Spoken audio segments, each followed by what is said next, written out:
Greetings, colleagues. I wanted to share some thoughts and some reading with you. This past couple of weeks, we've been looking at The Dialectic of Freedom by Maxine Greene.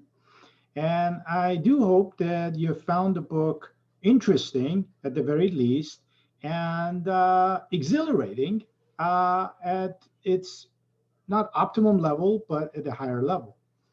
Judging from what you have posted so far, uh, I think you're well engaged with the book. And you have, of course, understood it. This is an erudite group that I'm working with and have the honor and privilege of being a member of. Also, the two essays that I have assigned, the, uh, the excellent unorthodox approach to reading Shakespeare in the context of social justice in the 21st century by Noor Desai, as well as Paulo Ferreira's approach to reading and how he deliberates around the notion of reading, the act of reading. For him and for me as well, the act of reading is a moral project. And I'll go further and say that reading is a revolutionary act. It's not just the content that we are looking at, but it is the connection, the deep conscious and subconscious connection we make with the author, with the content, and the whole act as we experience it. This is the act of reading, and this is why I call it revolutionary, because we move to another realm of being with the process of reading.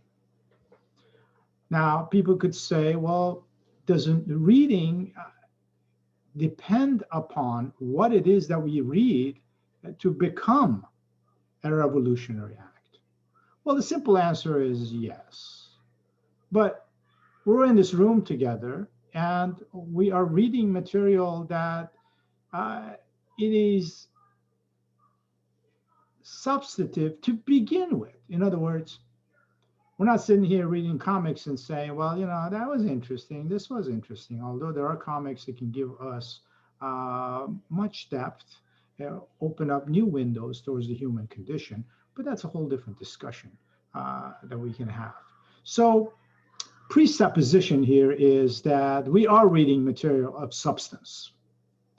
So I'm going to read some excerpts from the Dialectic of Freedom, hoping that by doing this little exercise, we can spice things up and find connections between the thoughts, right? The notion of freedom, the notion of reading, the notion of education through reading for freedom, and the meaning of social justice, and ultimately the human condition and where it stands, past, present, and the future, which is all the business of education, uh, right? Okay, so without further ado, I'm going to go ahead and open the book, A Dialectic of Freedom, and some of it may seem out of context, but I don't think so, because you've been engaged and you're very familiar with the two chapters. So what I read will resonate with you, presumably. And if it doesn't, that's okay. We're going to be dialoguing with one another, whether it's in writing or uh, to our Zoom sessions and someday, hopefully, in person and so forth. And look at this. I just dropped my glasses. Well, can't be authentic without having, spontaneous acts, right? So let me go right to it.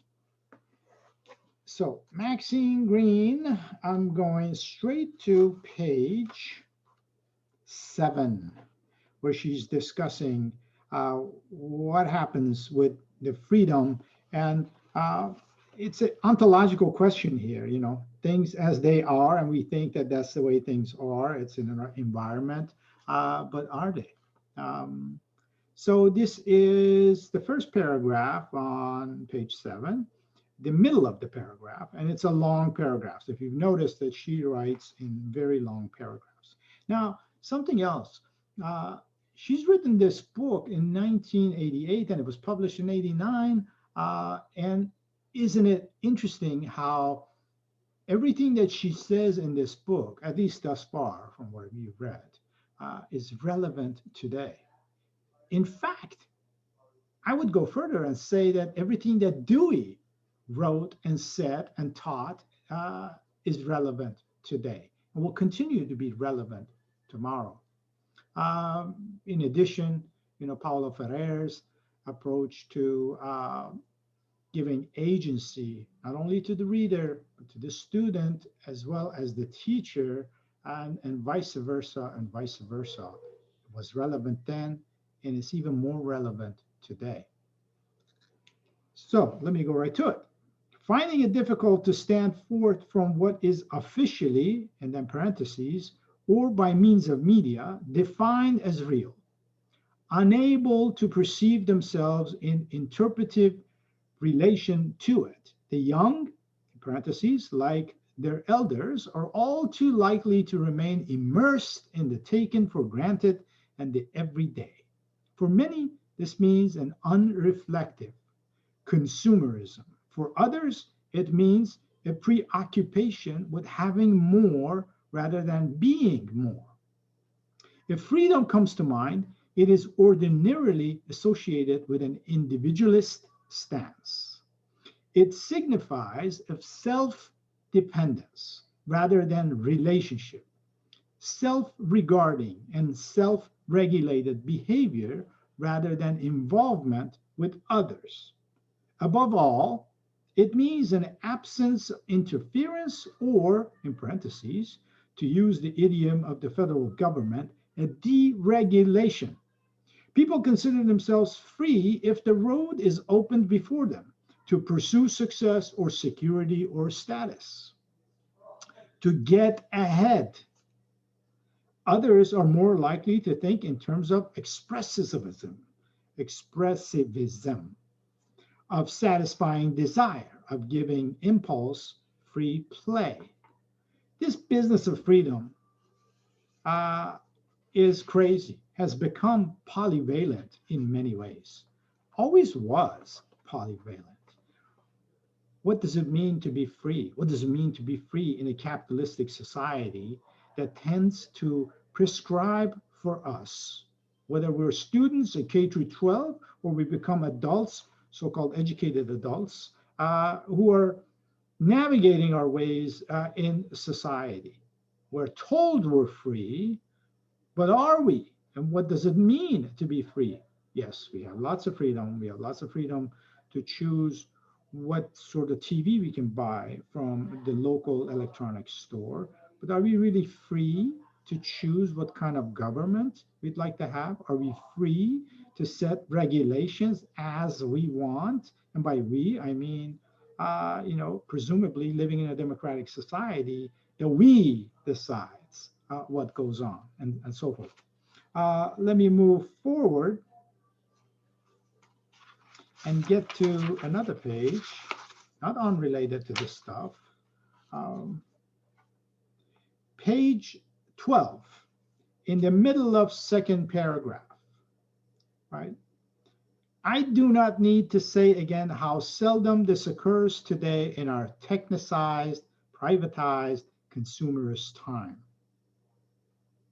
And she's discussing the concept of education, relevance. Let me actually start from top of the paragraph because this may seem out of context here. So let me just backtrack a bit. All this holds relevance for a conception of education in what is described as our free society. It is through and by means of education, many of us believe, that individuals can be provoked to reach beyond themselves in their intersubjective space. It is through and by means of education that they may become empowered to think about what they're doing, to become mindful, to share meanings, to conceptualize, to make varied sense of their lived worlds. It is through education that preferences may be released, languages learned, intelligences developed, perspectives opened, possibilities disclosed, period. I do not need to say again how seldom this occurs today in our technicized, privatized, consumerist time. Again, my words. It was true then at the beginning stages of neoliberalism and how exploitation of labor and a push from a production economy and conversion to a consumerist economy was at its highest point and propelled us to today. That's what she means by the consumerist time. Back to Maxine Greene. The dominant watchwords remain effectiveness, proficiency, efficiency, and ill defined, one dimensional excellence. Reforms or no, teachers are asked to teach to the end of economic competitiveness for the nation. They are expected to process the young, parentheses, seen as human resources. Think about that, human resources. That's so common. It's part of everyday language of business, a language of professionalism, and so on. We're talking about human beings with aspirations, with imagination, with dreams and potential, with self-doubt, with ideas about history, ideas about future, and all the rest of it. And yet we are reduced to be human resources. For whom? For what system? And we're educated to become human resources.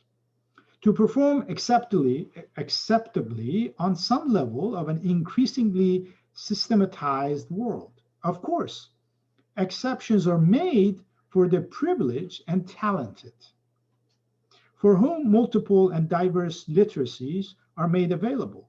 But except in cases of hopeless neglect, the major focus is and will be on technical or coping skills.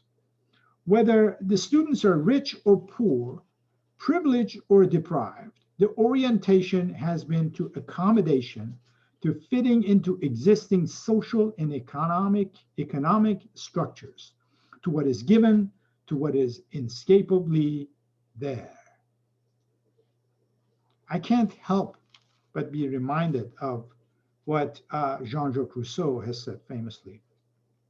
We are born free, but in chains everywhere.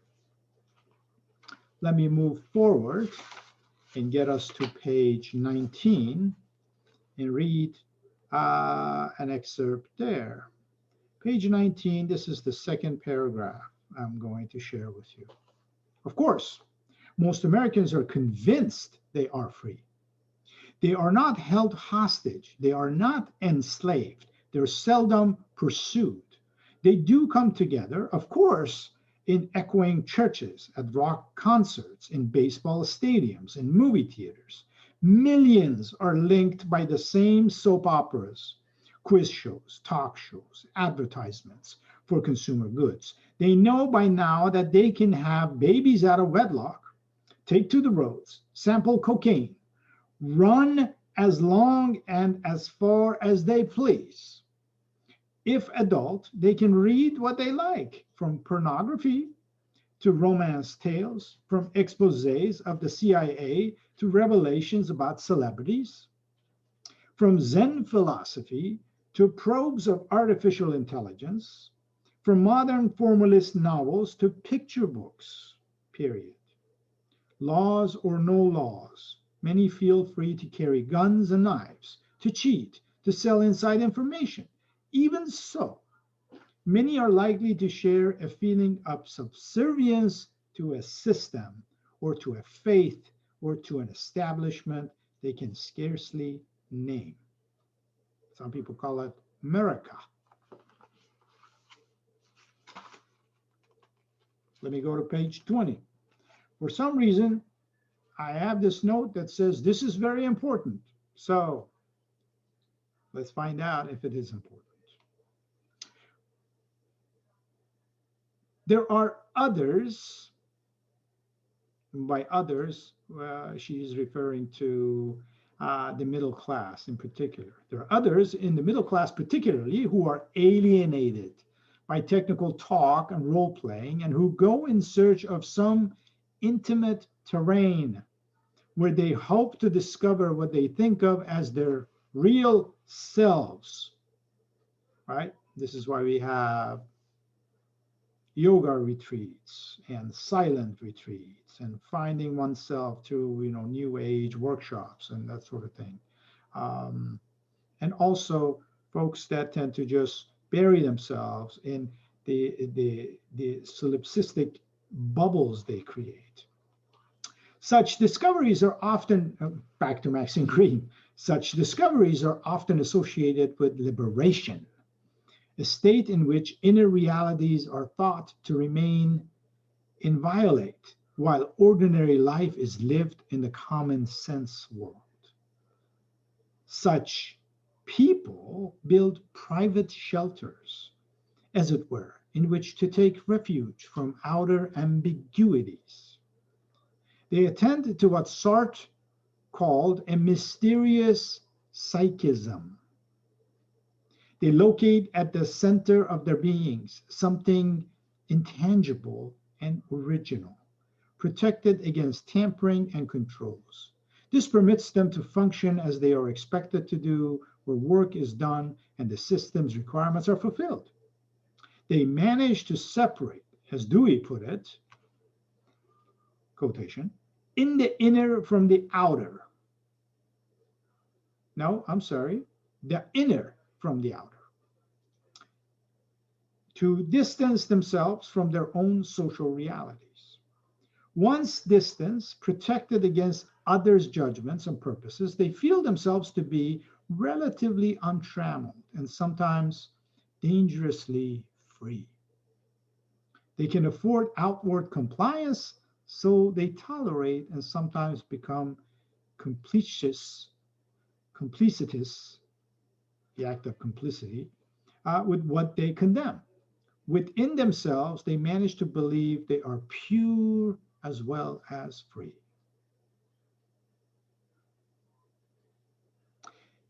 And I'm skipping a little bit of the next paragraph, and this sentence I think really resonates.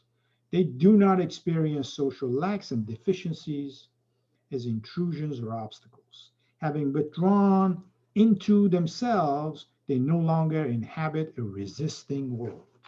They sort of check out while being complicit with the forces of the system, but having the privilege of creating this inner shelter with their money and wealth and the position within the jobs and so forth. But they don't engage with the social. All right. Now, this is not the job of teachers. Teachers have to engage because we are dealing with other human beings whom we impact and so on. So let me skip over to page 21, second paragraph. On the ground of the pre-reflective landscape or understanding, the individual develops or learns to take a variety of perspectives on the world. The perspectives available are always partial. The individual sees profiles, aspects of the building entered in the morning, the school or the agency. He or she similarly grasps aspects of the novel being read, the painting being looked at.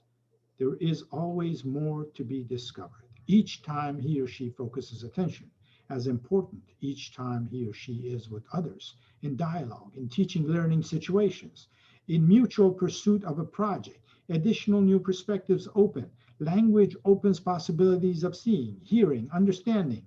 Multiple interpretations constitute multiple realities. The common itself becomes multiplex and endlessly challenging as each person reaches out from his or her own ground toward what might be, should be, is not yet. So this is consciousness developing. Now here, she's talking about the exciting adventure of this journey into learning and opening up one's mind and discovering new things. Finding better questions to the old questions. So let me skip back and read this one sentence. Consciousness is, so happens, involves the capacity to pose questions to the world, to reflect on what is presented in experience. And then, of course, all this business of looking, examining, being exposed to, experiencing, and experiential learning being part of the whole process.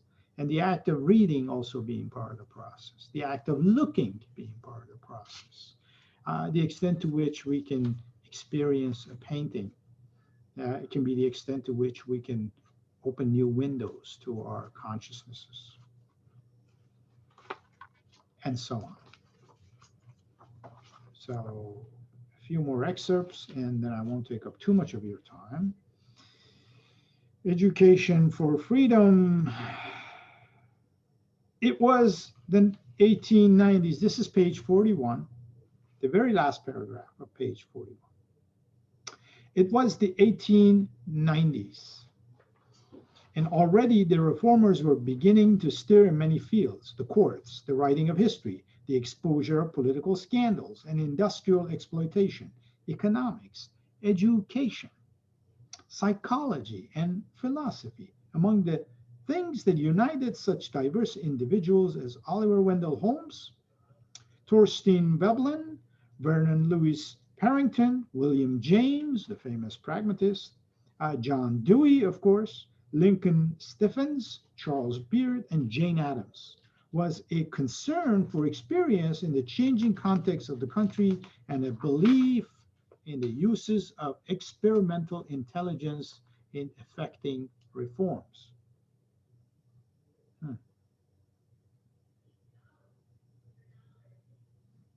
So then there is a discussion about, so these thinkers were already thinking about the idea of education being a form of revolutionary act and a form of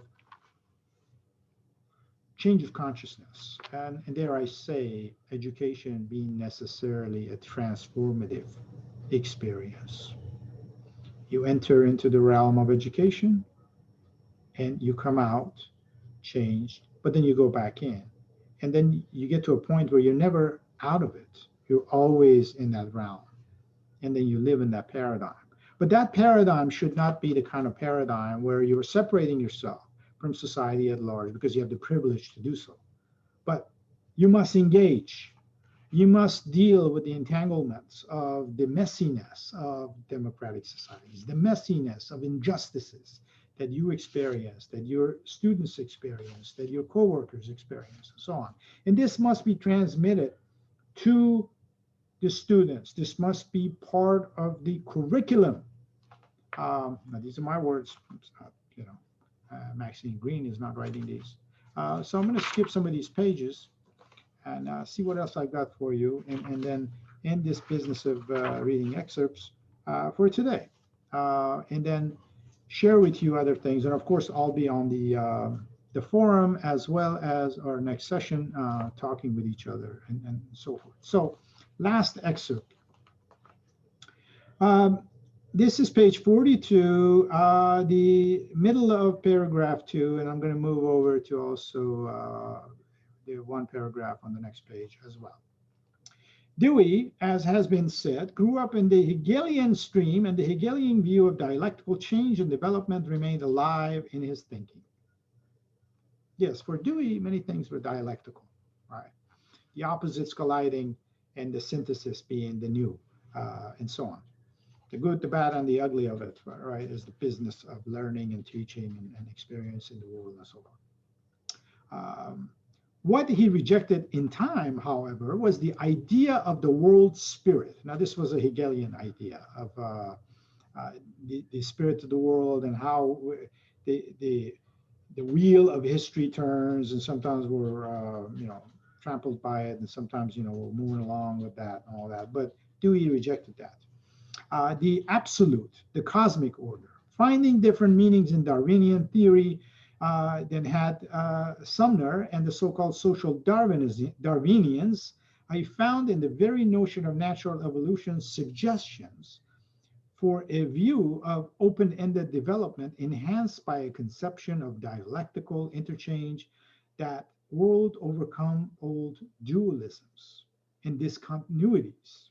Like the sociologist Lester Ward, he saw the human mind as a distinctive mode of adaptation to the environment in a world that was always challenging and always new. The invention of cultures was seen as a break with natural selection, capable of thinking and choosing, capable of communicating and transmitting values, ways of life.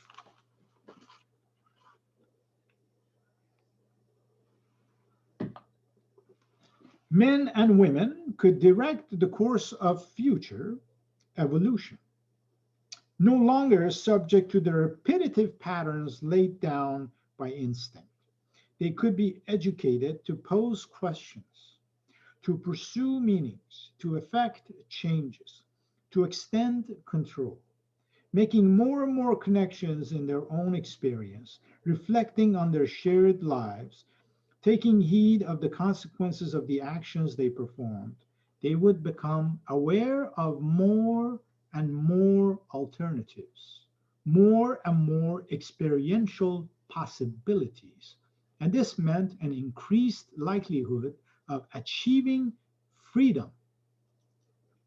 Their capacity for achieving it, however, had to be continually nurtured, informed, and communally sustained.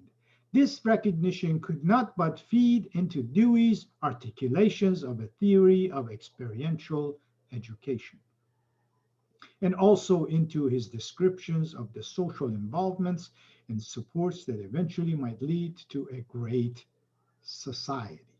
And this was Dewey's dream that one could say is an ongoing project. And thankfully, we are traveling on that road. So,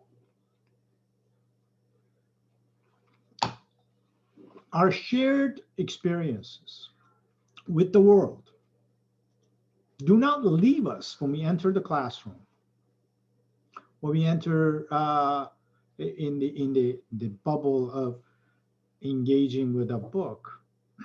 Our shared experiences are always with us. And this is the business of consciousness, the life of the mind, and so on. I will stop this business of reading. Hopefully, this little exercise did spice things up and was helpful. If not anything, it was quite an experience for me, anyways, and hopefully for you too. So I'll see you later.